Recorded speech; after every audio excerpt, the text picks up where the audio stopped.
Improving your prose can be challenging. It requires that you stretch your brain each time you sit down to write, by learning new ways of structuring your sentences and stringing them together. After all, you want to give your reader that seamless reading experience. So I thought I'd help out and gradually assemble a library of techniques that you can reference. Here's a sentence I pulled from this morning's writing, one which highlights a technique I use fairly often. Though Bob swayed on his feet, sick with the flu, Tim, having lived a life of debauchery and crime, looked far worse for wear. Scrawny, baggy-eyed, pale skin tinged an odd, sickly shade.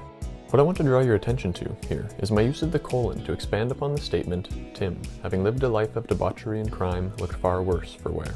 The reason this might be necessary is because this statement, while giving the reader a comparison between Bob and Tim, is not specific, and when writing descriptions, specificity is key. In other words, what does Tim looked far worse for wear really mean?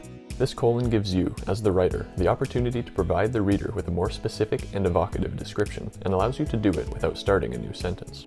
This technique can also help to make your descriptions concise, because it gets rid of the need for the words, Tim was scrawny, baggy-eyed, etc. It's like adding a tag on an existing sentence, allowing you to elaborate a little more.